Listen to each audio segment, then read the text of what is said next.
কত কথা হয়েছিল সে রাতে, চাঁদটাও ছিল জেগে সাথে। কত কথা হয়েছিল সে রাতে, চাঁদটাও ছিল জেগে সাথে।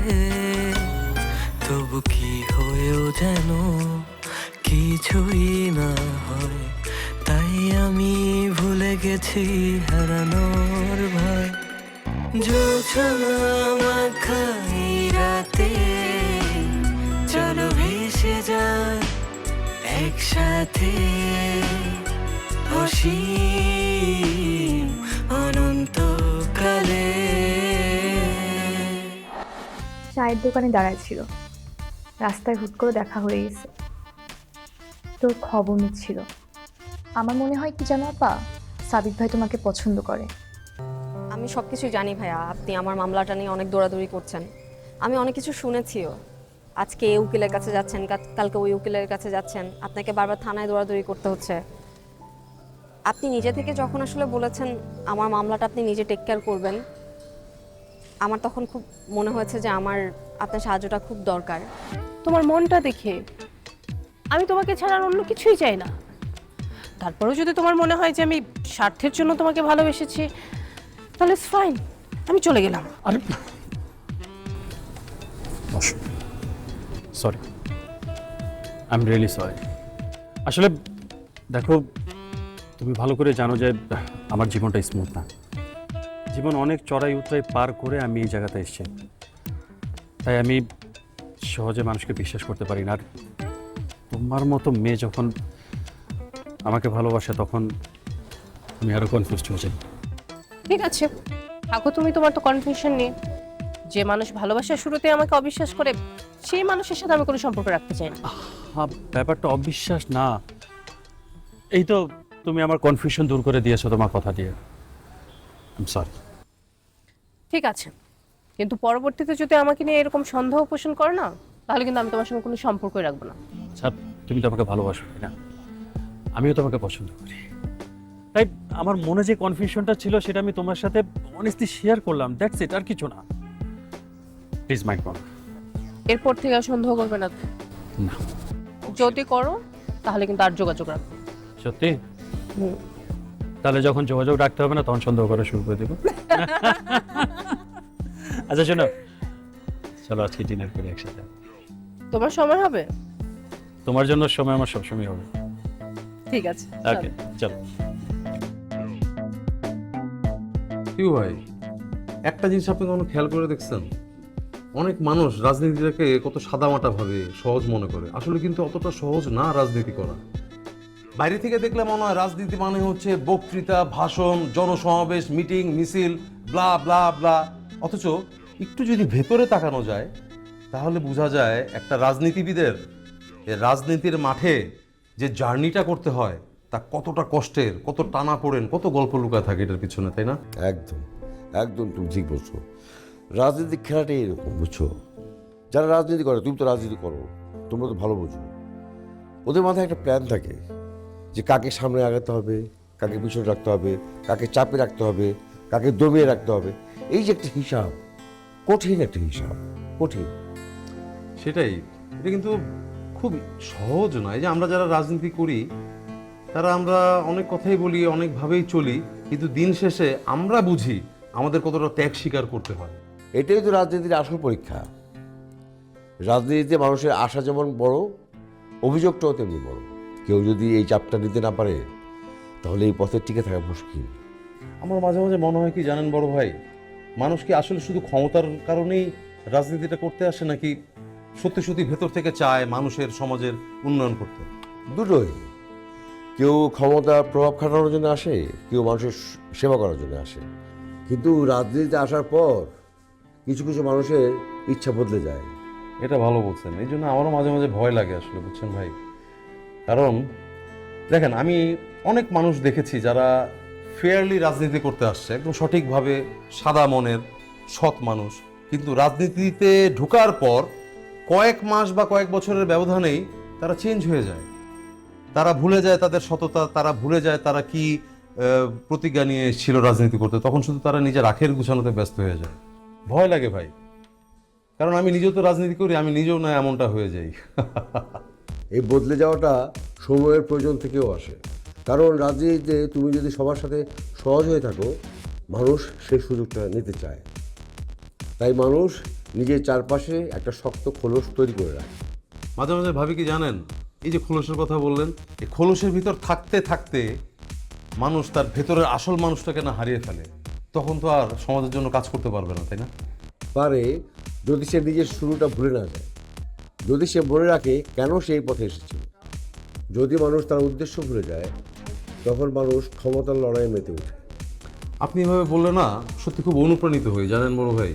তখন মনে হয় যে না, রাজনীতি শুধু ঝামেলার বা স্বার্থের জায়গা না, রাজনীতি থেকে আসলেও মানুষের উপকার করা যায় যদি সত্যি সত্যি চাওয়াটা থাকে। অবশ্যই পারে, তবে সে পরিবর্তন আনতে ধৈর্য লাগে, অনেক সমালোচনা সহ্য করার শক্তি লাগে, সবচেয়ে বড় কথা নিজের নীতিটা ধরে রাখার সাহস লাগে।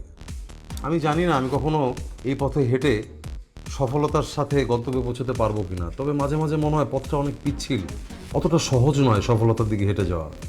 সহজ না বলেই হয়তো এর মূল্য আছে। সহজ পথে তো সবাই হাঁটতে পারে, কঠিন পথে কজন হাঁটতে পারে বলো? ভাই, আপনার কথা শুনে না একটা অনুভূতি কাজ করছে, একটা জিনিস মনে হচ্ছে যে রাজনীতি আসলে একটা যুদ্ধক্ষেত্র, যেখানে প্রতিনিয়ত নিজের সাথে এবং আশেপাশের মানুষের সাথে যুদ্ধ করে মানুষের জন্য কাজ করতে হয়। ঠিক তাই। আর এই লড়াইয়ে যারা শেষ পর্যন্ত টিকে থাকে, তারাই মানুষের কাছে আস্থার জায়গা হয়ে ওঠে। তাহলে আমরা কি বুঝলাম? রাজনীতি শুধু একটা ঝামেলা না, একটা ধৈর্যের পরীক্ষাও। আর এই ধৈর্যের পরীক্ষা যারা পাশ করে, তারা সারা জীবন মানুষের কাছে মালা হয়ে থাকে।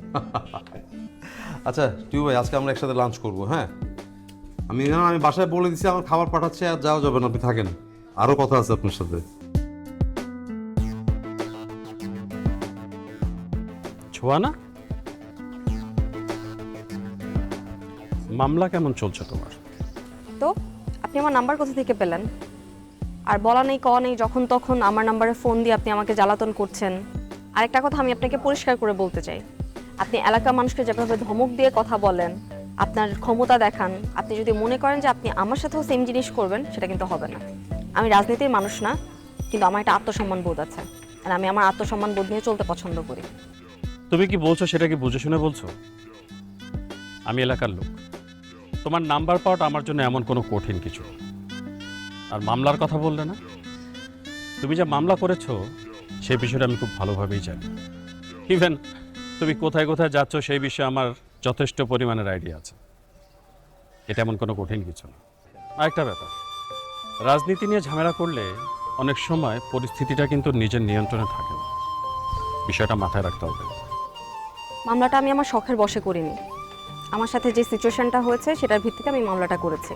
আর আপনি যদি মনে করেন আপনি এলাকায় মারামারি করবেন, টেন্ডারবাজি করবেন, যা মন চায় তা করে এলাকার মানুষকে ধমকাবেন, এলাকার মানুষের সাথে যা মন চায় তা করবেন, সেম জিনিস আপনি আমার সাথে করতে পারবেন, তাহলে আপনি ভুল করছেন। আর এই মামলা নিয়ে আমি কারোর সাথে কোনো ধরনের সমঝোতায় যেতে রাজি না। আর আপনি আমাকে একটা কথা বলুন, আমি যে মামলাটা করেছি, আমি যে অন্যায়ের বিরুদ্ধে কথা বলেছি, এটা কি আমার দোষ? তুমি যেটাকে অন্যায় ভাবছো, রাজনীতির মাঠে সেটাকে নিয়ম বলে। অনেক কিছুই তুমি বুঝতে পারবে না। এই এলাকায় অনেক বড় বড় স্বার্থ জড়িত। তুমি যদি ভাবো যে একটা মামলা করে তুমি সব কিছু পরিবর্তন করে দিতে পারবে, তাহলে সেটা তোমার ভুল। আমি চাই না তুমি অকারণে কোনো ঝামেলায় জড়াও, তাই তোমাকে সাবধান করলাম, ব্যাপারটা নিয়ে ভেবো। দেখেন ভাইয়া, আপনি যেই হন না কেন, আমি আপনাকে ভয় পাই না। আর আমি মামলা করেছি, এটার মধ্যে আমি কোনো ধরনের দোষ দেখি না। আর মামলা করে আমি আসলে হিরোইক কোনো কিছু আসলে সমাজে প্রতিষ্ঠিত করতে আসিনি। আমি শুধুমাত্র যেটা আমার সাথে হয়েছে সেটার বিরুদ্ধে কথা বলেছি, আর আমি সেটার বিরুদ্ধেই সবসময় কথা বলবো। আমার সাথে এর পরবর্তীতে আর যত ধরনের অন্যায় হবে, আমি সেটার বিরুদ্ধে অবশ্যই মাথা তুলে দাঁড়াবো, সেটা আপনি হন কিংবা যেই হন।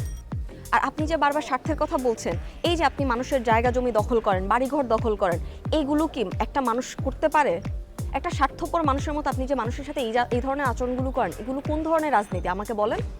আরে তুমি বিষয়টাকে যেভাবে দেখছো, বিষয়টা কিন্তু অ্যাকচুয়ালি সেরকম না। রাজনীতির মাঠে অনেক সময় অনেক সিদ্ধান্ত নিতে হয় যেটা বাইরের থেকে মনে হয় অন্যায়, কিন্তু আসলে সেটা একটা প্রয়োজনীয় করতে হয়। তুমি যদি সত্যিই শান্তিতে থাকতে চাও, তাহলে আমার মনে হয় এইসব মামলা টামলার থেকে তোমার দূরে থাকাই ভালো। তোমার ভালোর জন্যই বলছি। ভাইয়া, প্রথমত আপনার সাথে আমার ব্যক্তিগত কোনো দ্বন্দ্ব নেই, দ্বিতীয়ত আপনার সাথে আমি কোনো ধরনের যুদ্ধ করতে যাচ্ছি না। আমি শুধুমাত্র আমার সাথে যে অন্যায়টা হয়েছে সেটার প্রতিবাদ স্বরূপ মামলাটা করেছি। আর আপনি যদি মনে করেন যে আমাকে আপনি ধমক দিয়ে এটা সেটা বলে আমাকে চুপ করাতে পারবেন, সেটা কখনো সম্ভব না। আমি যেহেতু অন্যায়ের বিরুদ্ধে কথা বলা শুরু করেছি, আমি কথা বলবই। আর নিজের অধিকার নিয়ে কথা বলাটা আমি কখনো বন্ধ করব না। আমি তোমাকে ভয় দেখাতে আসিনি, সাবধান করতে এসেছি। তুমি যদি এই পথেই চলতে থাকো তাহলে কিন্তু অনেক মানুষের নজর তোমার দিকে পড়বে, যেটা তোমার জন্য কাল হয়ে দাঁড়াবে বলে আমি মনে করি। তাই আমি তোমাকে সাবধান করছি, আবার দূরে থাকো। তাই বলছি, ভেবেচিন্তে সিদ্ধান্ত নাও। রাজনীতির মাঠে একটা ছোট সিদ্ধান্ত, একটা ছোট ভুল সিদ্ধান্ত অনেক বড় কনসিকুয়েন্স তৈরি করে। সো ভেবেচিন্তে কাজ করো। যাই হোক, অনেক কথাই হলো তোমার সাথে। তো এটা ম্যাচিউরড মেয়ে, নেক্সট স্টেপ তোমার কি হবে সেটা একটু বুঝে শুনে দিও। ভাইয়া, আমার সিদ্ধান্ত যা নেওয়ার আমি অলরেডি নিয়ে নিয়েছি। মামলা যেভাবে চলছে সেভাবেই চলবে। আপনার যা করার আপনি করুন। ভালো থাকবেন।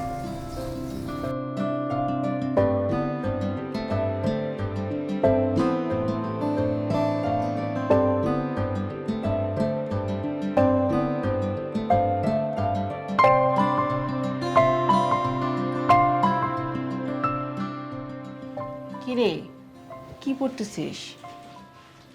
একটা বই পড়ছি মা, বইটা পড়তে খুব ভালো লাগছে। এই বইয়ের ক্যারেক্টারের সঙ্গে তোমার মেয়ে রুহুর ক্যারেক্টারের অনেক মিল আছে। তাই নাকি? এই ঘুমাবি না তুই? ঘুমাবো, বইটা অর্ধেক পড়ে। তুমি এখনো ঘুমাওনি কেন? আজকে কেন জানি আমার ঘুম আসছে না। এমন বললে হবে মা, এখন বাজে রাত 1টা আর তুমি এখনো জেগে আছো। ডাক্তার না তোমাকে বলছে 10টার মধ্যে ঘুমাতে, আর তুমি এখনো জেগে আছো কেন? তুমি এগুলাই করো। দেখো মা, তোমাকে যখন আমি কোনো কাজের কথা বলি তুমি এক্কেবারে বোবা হয়ে যাও। তোমার মুখ থেকে তখন আর কোনো কথা বের হয় না। তুমি যখন আমাকে কোনো কিছু বলো তখন কিছু হয় না, আর আমি তোমাকে কিছু বললে তখন তোমার মুখটা ফুলে বেলুনের মতো হয়ে যায়। কোথায় বেলুনের মতন মুখ করলাম? আমি রেগে আছি নাকি? দেখতেছিস না আমি হাসতেছি? তোমার হাসির মানে তো আমি বুঝি না। তুমি হাসির মধ্যেও মাঝে মাঝে খুব রাগ করো। তুই কচু বুঝিস, কিছুই বুঝিস না তুই। আমি সব বুঝি মা। শুনো, তোমরা মারা যেমন আমাদের ছেলে মেয়েদের সব ভালো মন্দ বুঝো চেহারাটা দেখলেই, আমরাও তোমাদের সব চেহারা দেখলে বুঝে যায়। এইসব বই পড়ে পড়ে না তোর বিশ্ববিদ্যালয়ের রেজাল্টটা একদম ভালো হচ্ছে না। তুই ভালো নাম্বারও উঠাতে পারছিস না। এগুলো করলে হবে? তোকে তো আমরা ভালো বিয়ে শাদিও দিতে পারবো না। মা, ভালো রেজাল্টের সাথে ভালো বিয়ের সম্পর্ক কোথায়? আর এই বইয়েরই বা কি সম্পর্ক? ভালো সম্পর্ক আছে, সেটা তুই বুঝবি না। ও, তার মানে তুমি ভালো রেজাল্ট করতে, এটার জন্য আমার বাবার সাথে তোমার বিয়ে হয়েছিল। আরে আমি যদি ভালো রেজাল্ট করতাম তাহলে কি তোর বাবাকে বিয়ে করতাম নাকি? আমি যদি ভালো রেজাল্ট করতাম তোর বাবা তো আমাকে খুঁজেই পেতো না। ও, নিজের বেলায় 16 আনা না, আর অন্যের বেলায় 1 আনা। শুনো মা, তুমি কথায় কথায় আমার বাবাকে এত ছোট করবা না, এত অপমান করবা না। আমার বাবা নেহাত ভালো মানুষ ছিল বলেই তুমি এত সুন্দর একটা সংসার পাইছো। আর আমার বাবা এত ভালো না থাকলে তুমি এত সুন্দর সুন্দর দুটো কিউট মেয়ে কোথায় পেতা? হইছে, তোমার এত পাকা পাকা কথা বলতে হবে না। তোমার মুখে এইসব দুষ্ট দুষ্ট কথা মানায় না। আচ্ছা বুঝি, আমার মুখে মানায় না, তাহলে তোমার বড় মেয়ে রুহুর মুখে মানায় না? আমার রুহু অনেক সহজ সরল আর ভালো একটা মেয়ে, তোর মতন আমার বেহায়া না, বুঝছিস? মেয়েটাকে বিদেশ পাঠাইছি, ওখানে কি করে না করে, কি খায় না খায়, এসব চিন্তা আমার ঘুমই আসে না। এই সব দোষ না তোর বাবার।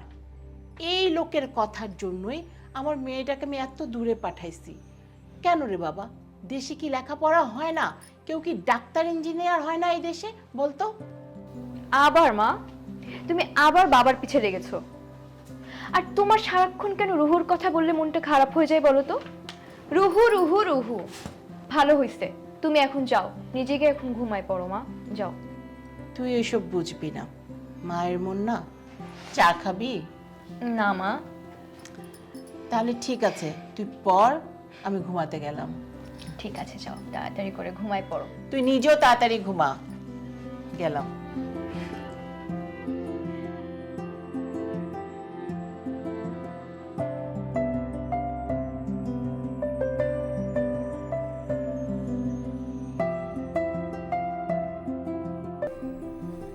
এই যে মিস্টার কমিশনার সাহেব, আরে আয়শা, হোয়াট ইজ সারপ্রাইজ! কখন এসছো তুমি? আমাকে ফোন দিতে। কেন হঠাৎ করে আসাতে খুব অসুবিধা হয়ে গিয়েছে নাকি? কি বলে বোকামি, অসুবিধা হবে কেন? আমি অনেক খুশি হয়েছি। নাকি অন্য কারো আসার কথা ছিল? এই, অন্য অন্য কারোই আসার কথা ছিল না। দেখো, আমি কিন্তু তোমাকে সেদিন বলেছি, তুমি আমার কাছে থাকো আর দূরে থাকো, আমি আমি সবসময় তোমার ভাবনাতেই ডুবে থাকি। তাই না? সত্যি বলছেন? এই, শোনো না, অফিস তো, যে কেউ যে কোনো সময় যদি আবার চলে আসে। এত ভয়, এত ভয় নিয়ে আমার সাথে প্রেম করতে চাই? নো ম্যাম, কোনো ভয় না, আমি মোটেও ভীতু মানুষ নই, আমি অনেক সাহসী একজন মানুষ। আচ্ছা, তাই না? হুম, তাহলে সাহসের প্রমাণ দেন। বলো কি প্রমাণ চাই? আপনার পৃথিবীতে আমাকে কবে ঢোকাচ্ছেন? মানে মানে কি বুঝতে পারছেন না, নাকি বুঝেও না বুঝেও ভান করছেন? না মানে তুমি আমাকে আরেকটু পরিষ্কার করে বুঝিয়ে বললে সুবিধা হয়। লিভ ইট, সেসব বিষয় নিয়ে পরে কথা বলবো। এখন শুনুন, আমি থাইল্যান্ডের টিকিট বুকিং দিয়েছি, নেক্সট উইকে ফ্লাইট। আমি কি একা যাব? না, একা কেন যাবে? আমি আর তুমি একসাথে যাব। সত্যি? সিরিয়াসলি? নাকি পরে মত পাল্টে যাবে? নো ওয়ে, কোনোভাবে মত পাল্টাবে না। আমি যাচ্ছি তোমার সাথে, তুমি 4 দিনের হোটেলটাও বুকিং দিয়ে দিও, আর খরচ যা লাগে আমি পাঠিয়ে দিব। ঠিক আছে, এখন তাহলে আমি আসি। Sure. আচ্ছা শোনো, চলেই যাচ্ছ? ভুলে যাচ্ছ না কিছু? আমাকে এটা দিয়ে যাবে না?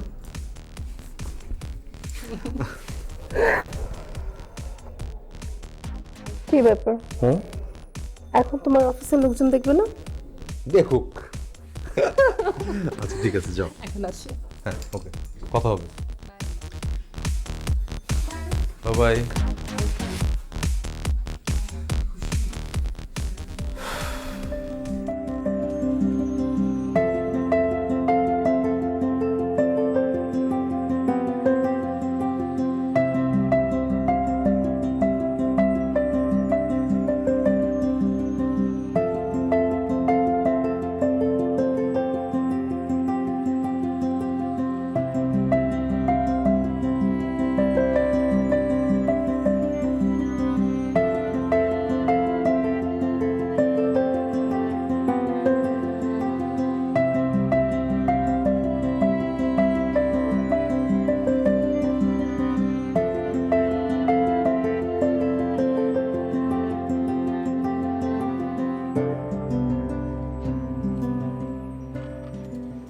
কিরে আয়শা, কোনো কাজ কি তুই ঠিকঠাক মতন করতে পারোস না? তোকে একটু সামান্য পেঁয়াজ কাটতে দিলাম, তুই কি সব ভুলভাল পেঁয়াজ কেটে রাখছিস। কি ভুলভাল পেঁয়াজ কাটলাম মা? পেঁয়াজ আবার ভুলভাল কাটলাম কেমনে? আমি তরকারিতে পেঁয়াজ দিব, পেঁয়াজ সুন্দর করে কুচি কুচি করে কাটতে হয়, আর তুই এগুলো কি কাটছিস? এই যে এগুলা এরকম বড় বড়, এগুলা কি তরকারিতে দেওয়া যাবে? এরকম বড় বড় পেঁয়াজ তুমি তরকারির মধ্যে দিয়ে দাও, খেতে পারবো না আবার কি? দিয়ে দাও তো, খেতে পারলেই হইছে। সেই তরকারিটা আমি খাবো না, সেটা তুই খাবি। তোকে রান্না করতে দিলে তুই কি করবি জানিস? তুই লবণের জায়গায় চিনি আর হলুদের জায়গায় এতগুলো মরিচ দিয়ে রাখবি, সেই রান্না খাওয়া যাবে না। চেষ্টা তোমাকে করতেই হবে, কারণ তোমার ভিতর পটেনশিয়ালিটি আছে। সোশ্যাল অ্যাওয়ারনেস নিয়ে তোমাকে কাজ করতে হবে, সামনে এগোতে হবে, ঠিক আছে? আমি আপনাকে ভাইয়া বলতে পারি না। আমি আপনাকে ভাইয়া বললে মনে হয় জোর করে একটা শব্দকে আমি আমার মুখের মধ্যে ঢুকিয়ে রাখছি, কিন্তু আমি আমি চাই না এভাবে বলতে। তোমাকে আমি যতদিন চিনি ততদিন থেকে আমি যা বুঝেছি, তুমি যা বলো সরাসরি বলো।